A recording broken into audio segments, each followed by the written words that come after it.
Hello students, welcome back to my channel. आज का lecture में हम लोग बात करेंगे कि एक स्टूडेंट का डाउट था कुछ, उसको हम लोग डिस्कस कर लेते हैं।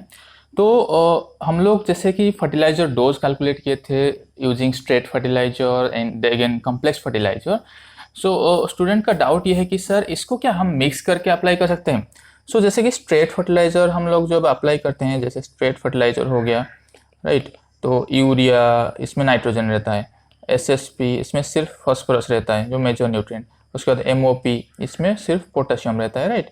तो ये अप्लाई करते हैं। या फिर अगर कॉम्प्लेक्स फर्टिलाइजर हमारे पास अवेलेबल है, जैसे कि डीएपी हो गया, या फिर एमएपी हो गया, मोनो अमोनियम फॉस्फेट, या फिर सुफोला हो गया, या फिर ग्रोमोर हो गया, ये सारे कॉम्प्लेक्स फर्टिलाइजर। इसमें नाइट्रोजन फास्फोरस बोथ रहता है।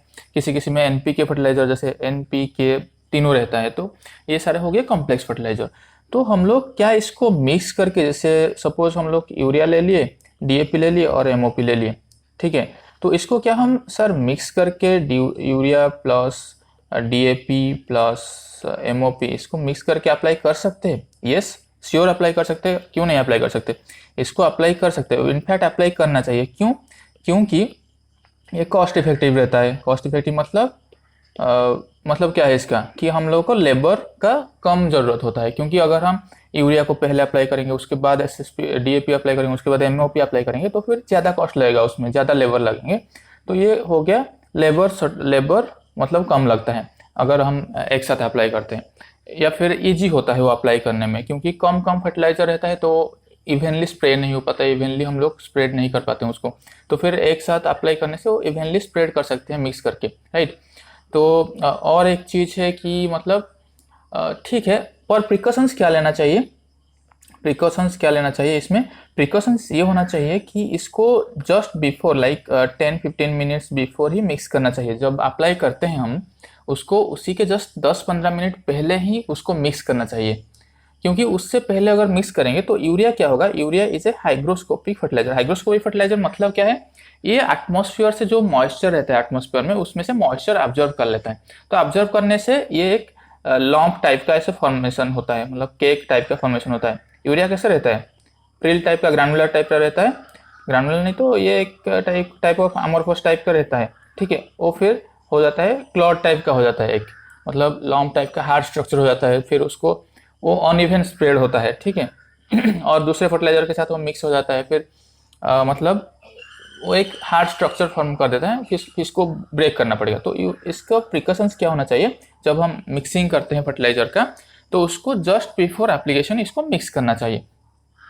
उसके बाद और क्या है, जैसे कि और क्या प्रिकॉशंस लेना चाहिए? जैसे कि हम लोग जैसे लेग्यूम हो गया, लेग्यूम मीन्स पॉल्स हो गया, पॉल्स क्रॉप।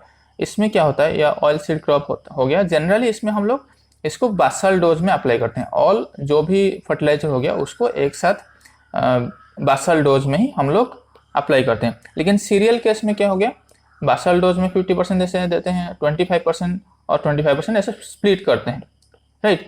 तो इसमें क्या होगा, जब हम आरडीएफ कैलकुलेट करते हैं तो उसको पहले ब्रेक कर दे, राइट। अगर आरडीएफ 80-40-40 है और हम लोग कैलकुलेट करते हैं, सपोज यहाँ पे सीरियल के लिए लेते हैं, तो 50 मतलब हाफ जो है बासल में लेंगे और 25 और 25 ऐसे स्प्लिट करेंगे।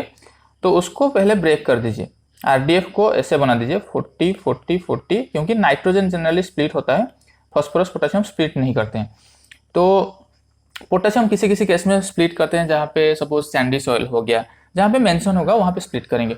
तो यहाँ पे जैसे 40-40-40 हो गया, इसके लिए हम लोग फर्टिलाइजर अप्लाई जो कैलकुलेट करेंगे, फिर यहाँ से जो 40 kg ये अगर सपोज डीएपी से अगर मीट आउट हो जाता है तो फिर यहाँ पे उसको अप्लाई करेंगे। जनरली मीट आउट नहीं हो पाता है, तो फिर थोड़ा सा यूरिया और डीएपी होके यहाँ पे वो अप्लाई हो जाएगा। बाकी जो यूरिया होगा उसको, बाकी जो 40 kg के लिए जो यूरिया होगा, जो जितना भी उसको हम आधा कर देंगे, उसका आधा जैसे 1/4 यहाँ पे अप्लाई कर दिए, 1/4 यहाँ पे अप्लाई कर दिए सेकेंड स्प्लिट में। तो ऐसे करते हैं। अगर सीरियल्स के लिए होता है तो स्प्लिट होता है, अगर हम पल्सेस के लिए लेते हैं तो फिर डायरेक्टली बासल एप्लीकेशन करते हैं। तो ये था उसका। और हाँ, वो क्वेश्चन कर रहे थे कि मतलब ये जो यूरिया कम हो जाता है, कम क्यों हो जाएगा? आरडीएफ मतलब क्या है, एक क्रॉप कितना न्यूट्रिएंट लेता है और सॉइल का जो कैपेसिटी है आरडीएफ किसके ऊपर डिपेंड करता है? Function on crop nutrient Uptake. Okay, nutrient Uptake कितना करता है क्रॉप, उसके बाद सॉइल का nutrient availability, right, nutrient status soil का कितना है, उसके बाद क्लाइमेटिक फैक्टर, राइट, ठीक है, ये सारे चीज़ के ऊपर आरडीएफ डिपेंड करता है, राइट। तो जैसे कि हम लोग कहीं पे रेकमेंड करते हैं सीरियल के लिए, राइस के लिए स्पेशली 60-30-30 कहीं पे रेकमेंड करते हैं, कहीं पे 80-40-40 रेकमेंड करते हैं, ठीक है। ये किसके हिसाब से है? सपोज हाइब्रिड हो गया, ये फर्टिलाइजर रिस्पॉन्सिव होता है, ठीक है, फर्टिलाइजर इसको ज़्यादा चाहिए, तो फिर वहाँ पे 80-40-40 या फिर 100-60-40 ऐसे रिकमेंडेशन रहता है हाइब्रिड के लिए। जनरली वेराइटी के लिए, नॉर्मल वेराइटी के लिए, ट्रेडिशनल वेराइटी के लिए 60-30-30 रिकमेंड होता है। तो और कुछ जहाँ पे इरीगेटेड कंडीशन है वहाँ पे फर्टिलाइजर अच्छा रिस्पॉन्स देगा, तो फिर वहाँ पे ज़्यादा फर्टिलाइजर हम लोग अप्लाई करेंगे। जहाँ पे ड्राई लैंड कंडीशन वहाँ पे थोड़ा सा कम फर्टिलाइजर अप्लाई करेंगे, क्योंकि वहाँ पे रिस्पॉन्सिव नहीं होगा वाटर शॉर्टेज से। तो ऐसे कंडीशन में हम लोग आरडीएफ डिसाइड होता है। तो आरडीएफ एक पर्टिकुलर क्रॉप के लिए, एक पर्टिकुलर सॉइल में, एक पर्टिकुलर क्लाइमेटिक सिचुएशन के हिसाब से आरडीएफ रिकमेंडेड किया जाता है, वो स्टैंडर्डाइज किया हुआ है पहले से, राइट। उसके हिसाब से हम फर्टिलाइजर कैलकुलेट कर रहे हैं। अगर तो फिर कम क्यों होगा? अगर हम लोग आरडीएफ के हिसाब से डीएपी अप्लाई, मतलब डीएपी क्यों पहले कैलकुलेट करते हैं? क्योंकि एक कम्प्लेक्स फर्टिलाइजर है, ये बोथ नाइट्रोजन प्रोवाइड करता है, बोथ फॉस्फोरस भी प्रोवाइड करता है। जैसे कि 18 kg इन 100 kg डीएपी, 18 kg ये नाइट्रोजन प्रोवाइड करता है, ये 46 kg अराउंड P2O5 प्रोवाइड करता है इन 100 kg डीएपी। ओके, तो पहले हम लोग कैलकुलेट कर देंगे डीएपी फॉस्फोरस के लिए कैलकुलेट करते हैं, क्योंकि ज़्यादा अमाउंट ये यहाँ पे फॉस्फोरस है, तो उतना डीएपी, जितना डीएपी हमारा आ रहा है उसमें से फिर नाइट्रोजन का कितना नाइट्रोजन वो सप्लाई कर रहा है, ठीक है। और उसी हिसाब से फिर जितना रेस्ट बचेगा उसको हम यूरिया से फुलफिल करेंगे। जितना नाइट्रोजन डीएपी सप्लाई कर दिया और जितना चाहिए उसको माइनस करने के बाद उतना नाइट्रोजन हम लोग यूरिया से सप्लाई करेंगे। तो यूरिया यहाँ पे कम नहीं हो गया, नाइट्रोजन जितना चाहिए होता है, नाइट्रोजन फॉस्फोरस पोटास ये चाहिए होता है प्लांट को, यूरिया नहीं चाहिए होता। यूरिया एक फॉर्म है, यूरिया एक फर्टिलाइजर है जो नाइट्रोजन कैरी करता है, वो नाइट्रोजन वहाँ से सप्लाई होता है, ठीक है। तो यूरिया हम लोग ज़्यादा क्यों अप्लाई करेंगे? ज़्यादा अप्लाई करने से फिर वो लॉसेस हो जाएगा, हमारा फर्टिलाइजर यूज एफिशिएंसी जो है वो घट जाएगा। फर्टिलाइजर हम लोग ज़्यादा क्वांटिटी अप्लाई कर रहे हैं तो फिर वो इकोनॉमिक नहीं होगा। तो फिर यहाँ पे यूरिया हमारा हम कम अप्लाई नहीं कर रहे, हम नाइट्रोजन जितना चाहिए होता है उतना अप्लाई करते हैं। हालांकि हम डीएपी से कुछ नाइट्रोजन अप्लाई कर लिए, इसलिए यूरिया का क्वांटिटी कम हो गया, rather than हम जब स्ट्रेट फर्टिलाइजर यूज कर रहे हैं वहाँ पे जितना यूरिया लगता है वहाँ पे, क्योंकि एक ही सोर्स से हम नाइट्रोजन दे रहे हैं, यहाँ पे दो सोर्स से नाइट्रोजन दे रहे हैं, डीएपी और यूरिया, तो यहाँ पे नाइट्रोजन हम लोग कम नहीं कर रहे हैं। तो ये था उनका कुछ डाउट्स, जो कि आई थिंक ये वीडियो देखने के बाद क्लियर हो गया होगा, और अगर क्लियर नहीं हुआ है तो आप और एक बार पूछ सकते हैं, हम एक डिटेल लेक्चर इसके ऊपर लेंगे।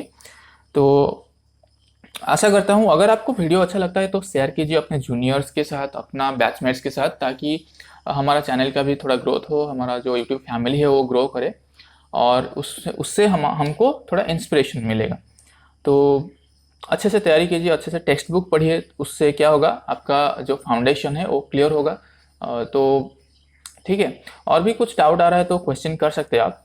तो till then have a great day.